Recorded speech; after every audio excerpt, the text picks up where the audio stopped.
Hello, hello, hello. Welcome back to the Hot Girl Guide podcast with Rebecca Shortt. How are we? Happy Monday. I am so excited to be here. I'm so excited to get into this episode today. Listen, I said I was gonna bring the podcast back, and the podcast is back. And I'm so proud of myself for that. But I also said I would do it twice a week on Mondays and Thursdays. But then I had a little moment of realization and a moment of being like, Rebecca, walk before you can run. I have not been consistent with this podcast on previous occasions. So instead of throwing myself into it and taking on way too much and trying to do 2 episodes a week for the sake of it, do one first and then if you want to do a little surprise episode once every now and then, or if you feel like doing a bonus episode, you can, but don't have a part of a schedule that your podcast is every Monday and Thursday. Let's just start with Mondays. That was my revelation. So we're only on Mondays, but if you follow the podcast, there's a button on Spotify. I always mix up Shopify and Spotify. There's a button on Spotify that you can follow the podcast on. There's a button on Apple that you can follow the podcast on. There is a button on YouTube that you can subscribe to the podcast on, or wherever else you're listening. There should be a follow button. There should also be a 5-star button. And I'm a 5-star kind of girly. My Venus is in Taurus. Anyway, okay, we're going to get into it because I'm going to lose people. Some people don't like personality in their podcast. They just want to know the information. And I'm sorry, but I'm giving personality. I'm always going to give personality. I did not have acne since age 11 to not use my personality. That is the only reason I have a personality.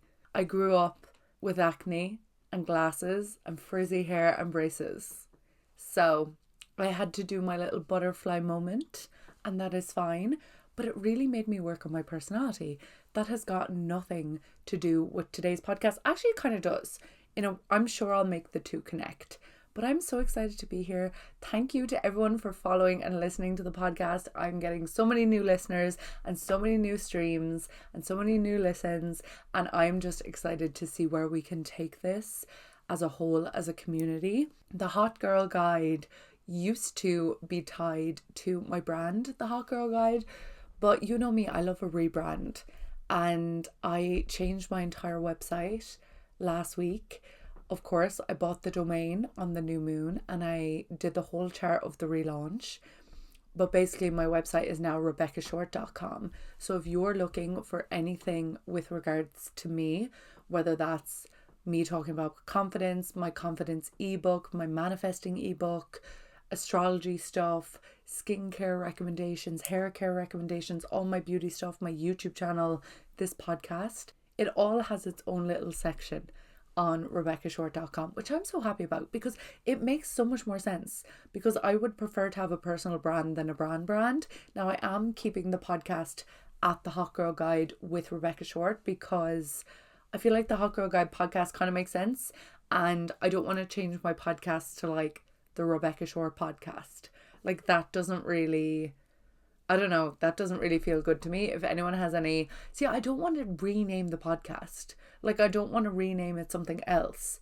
But then again, I don't want to rename it like the Rebecca Shortt podcast. So if anyone has any suggestions that doesn't involve bringing in a new third party name, so we're either keeping the Hot Girl Guide with Rebecca Shortt or we're implementing my name into a podcast name that kind of makes more sense.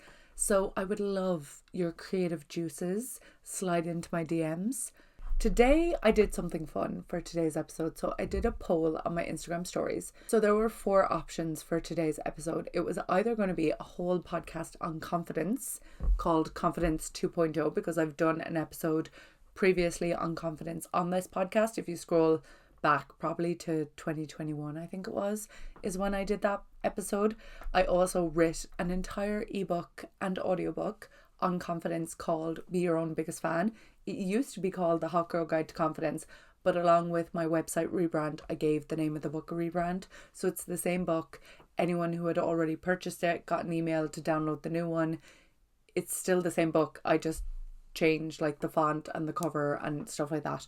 I was like, why would I do a whole podcast on confidence when I have a whole confidence book that's €11.11, and I already have a confidence podcast. So if you want my thoughts on confidence, go listen to that episode, go buy the ebook, support me. Keep these lights on, We all know there's an electricity crisis, so keep my lights on, buy the ebook. It's €11.11, take it as a sign. Anyways, that was option 1. Option 2 was don't be afraid to be seen to be trying. And if you're listening to this and you see the title, that is what we're talking about today. I'm so excited to get into it. And that actually has the most votes as well. Confidence was winning for a while, but then everyone was like, no, I want to know what Rebecca's thoughts on that are. Then the next topic that we will be doing, we will be covering all these topics anyway, so definitely follow and stay tuned. The next one is reasons to break up with someone. If the girlies who voted reasons to break up with someone are in relationships, that's your reason. That's all I'm going to say. If you're looking for a reason to break up with someone, that's your reason. But I will be doing a whole episode on it because I have a lot to say. And then the last one, which I thought was going to be the winner, is the importance of celebrating yourself. Now, my birthday month is starting on Saturday because, yes, I have a birthday month. It is April. I'm excited. I'm a Taurus. I'm turning 29. My last year of my 20s. I'm so excited. I actually am. I don't care about aging. That should be another episode. I'm going to write that down. Anyways, I might keep that episode for my birthday week. The importance of celebrating yourself, because I'm a firm believer in celebrating your birthday. Anyway, we're going to get into today's episode. Oh my God, no, we're not. We're doing the perfume of the pod. Today's perfume of the pod is a highly known perfume. It's a highly talked about perfume. You've probably heard of this perfume in some capacity. It is also a perfume of mine that is totally empty, gone, but you can still smell the scent of the bottle. And that is the one, the only Baccarat Rouge by Maison Francis Curdejean, Paris. Did I butcher that name? Potentially. I should have Googled how to say it before, but I didn't. But it's Baccarat Rouge 540. This is an expensive perfume. This is a delicious perfume. This is one of the perfumes that wherever I went when I was wearing this, someone would be like, oh my God, what perfume are you wearing? Now, granted, I tend to choose perfumes that have that effect, but this perfume is very controversial. Some people love it, some people hate it, some people say it's overpriced, some people say it's not worth the hype. I do personally think it's worth the hype. Would I repurchase it? Yes and no. My reason for saying yes is because it's a beautiful perfume. I loved it. It was one of my favorites. My reason for saying no is because when I got this perfume, I got it for my birthday last year, and samples of other perfumes by the same brand came with it. And there was a perfume called, I think it was Satin Oud or Satin Oud Mood. Oh my God. So if I'm buying anything from this brand again, I would rather get a perfume that I've smelled but I haven't owned, because I've owned this now. So I would buy this again. I would use this again. If I had unlimited cash monies, it would be a constant perfume in my collection. But I'm not going to buy it again because I like to try new perfumes. It's expensive, but it's not as expensive as other perfumes. Like, it's not outrageously expensive. For the 70 milliliter bottle, it's €235. Now, I will argue that you only need a spray or two of this and it will have an effect. I don't do that. I am a spritzer. I do probably 3, 4, 5 sprays. Like, I spray everywhere. I would probably get the 70 ml if you're going to get it. As with everything, I would recommend you smell it before you buy. I had smelled this in Dubai. They have it in Sephora in Dubai. They don't have it in every Sephora, but I got this off the website, so the brand's own website. I got this off. So it's amber and woody and kind of floral, but not really floral. It's a whisper of floral.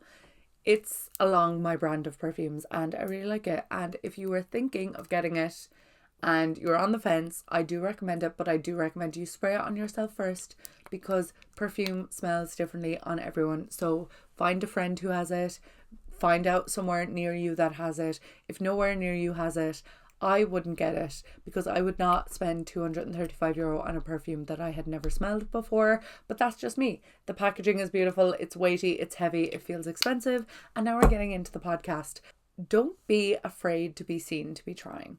Now, this concept is something that I am, number one, very familiar with. But number two, I saw a girl on TikTok say something along the lines similar of this. And it just really resonated with me, because I was like, I'm definitely the type of person who will try anything. I will try my hand at anything. I would rather try and know it doesn't work, or know I don't like it, than never try at all.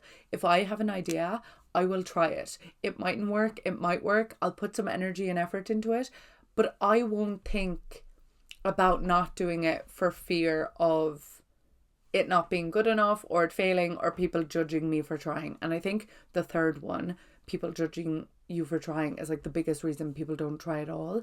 And I guess when it comes to me personally, the way I can talk about this the most is in relation to all the things I do on social media.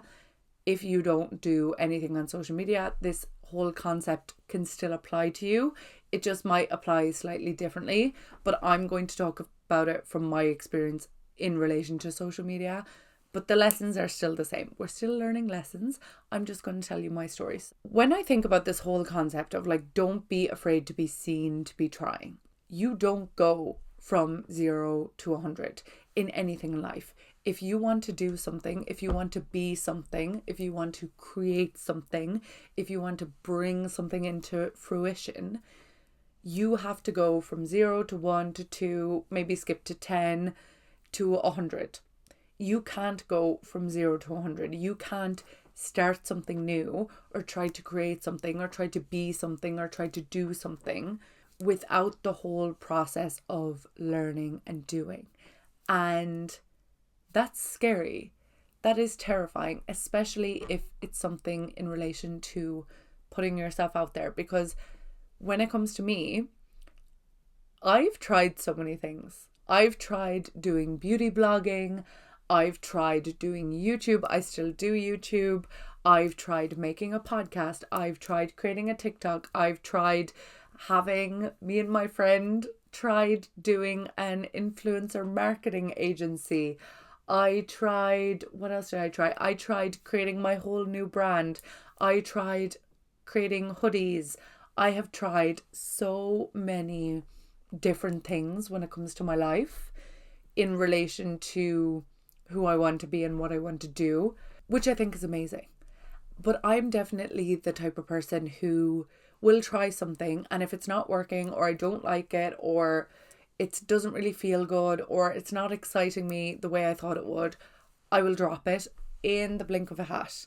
I won't push something that I know isn't working or that I don't really like. And I think the issue is, right, people think about what they want to do way more than they try to actually do it. So say, for example, you want to start your own mug company, right? You want to start your own mug company. You love mugs. You want to start selling mugs online, and you want it to be perfect. You want your mug company to be the best mugs. You want them to feel really nice in your hand. You want the colors to be perfect. You want the names to be perfect. You want the website to be perfect, the social media approach to be perfect, and you want everything to be absolutely perfect.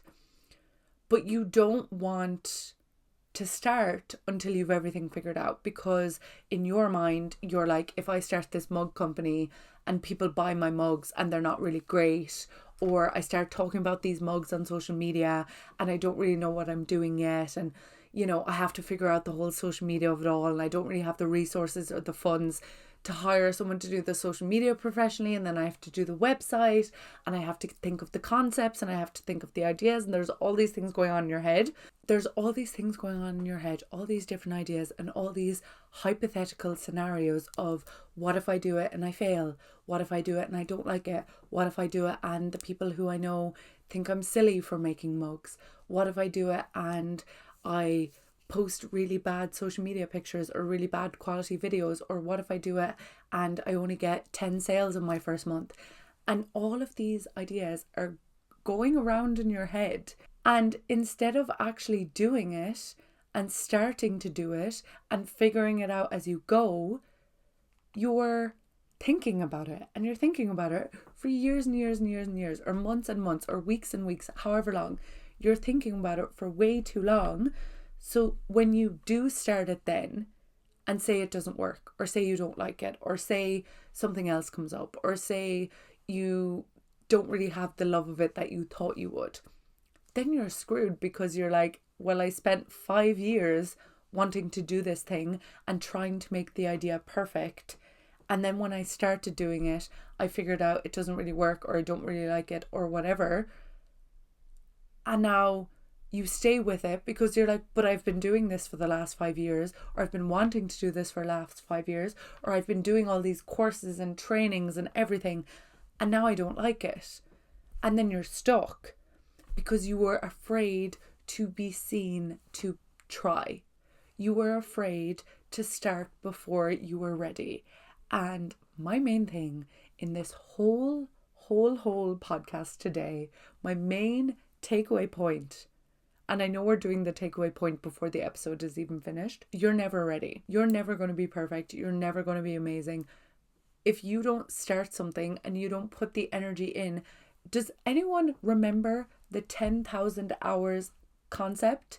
You have to do something for 10,000 hours before you're considered to be an expert, before you're considered to know anything, to be good at it. Of course, you can be good before the 10,000 hours, but normally any skill in life you're building, you have to spend time and you have to invest the time in it to actually be good at it and to actually be an expert and for it to actually be a success. Of course, there are overnight success stories, but when you look a little deeper into any overnight success story, especially when it comes to something on the internet, some creative person, a brand, a singer, a YouTuber, a TikToker, a podcaster, an influencer, no matter what it is, 99.9% of the time,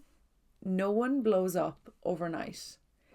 It is years of putting in work in different things, and then the person happened to do one thing that worked and one thing that took off and one thing that really aligned, and then it all worked out. But the reason it all worked out is because that person was not afraid to be seen to be trying. That person was not afraid to be seen to be trying. That person cared way more about doing the thing they actually wanted to do and trying it and honouring themselves than they did other people's opinions and what other people would think and other people looking at them trying and being like, that's so cringe or that's so embarrassing. They're not any good at that. They don't know what they're doing. The person who succeeds cares more about them and what they're doing. They do not care, or they've shoved it down, or they've put their blinders on. And that's my advice to you, is if you want to do something, don't be afraid to be seen to be trying. Because if you don't try, you're never going to know. And I don't know about you, but I imagine my future self would regret not trying a lot more than trying it not working out and learning something. Because you're never actually a failure. That's another big concept I have. If you fail at something, if something doesn't work, you have to learn. When you fail at something, it means something didn't work, you didn't do it right, you didn't go about it the right way, whatever it is, but you learn a lesson. And then you can take that lesson into the next thing you do and then grow and grow and grow and grow. Or you can take that lesson into your next relationship, or you can take that lesson into your friendships or your family, or you can take that lesson on yourself and be like, why did that happen? There is always a learning point in everything. And I have a Virgo moon. I intellectualize everything. I have a Virgo moon and a Sagittarius rising. Everything has a reason and everything has a silver lining, because that is my personality. And I know it's annoying sometimes to be like, you're not a failure. You learned a lesson. Look for the lessons in life. I promise you, the less you fear failure, the quicker you will fail. The quicker you will fail, the quicker you succeed. If I want to try something now, I try it. If it doesn't work, that's fine. I just move on to the next thing. And if people are so concerned about what I tried that didn't work 6 months ago or a year ago or 5 years ago, that's on them, because I'm moving forward. I'm not thinking about what I tried 3 years ago that didn't work and what everyone thinks about that, or the fact that I can't do this new thing because I failed at the last thing. Fail and fail fast. Keep moving forward.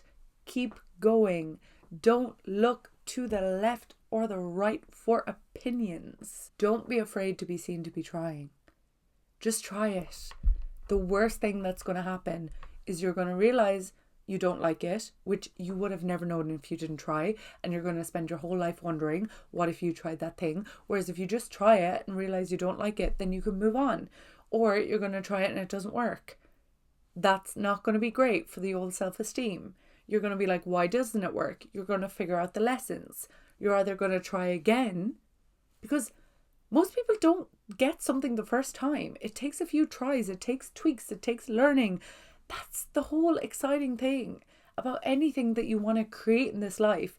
If you just decided tomorrow morning, I want to be a YouTuber, so I'm going to make a YouTube channel, make a YouTube video. Your first video gets 10 million views and you get 1 million subscribers. There's no joy in that. Of course there's joy in it, but there's no sense of achievement. If you just want to do something and you do it and it works out perfectly the first time you ever do it, number one, that's very lucky. But number two, there's no journey in that. And the journey is where you learn the things.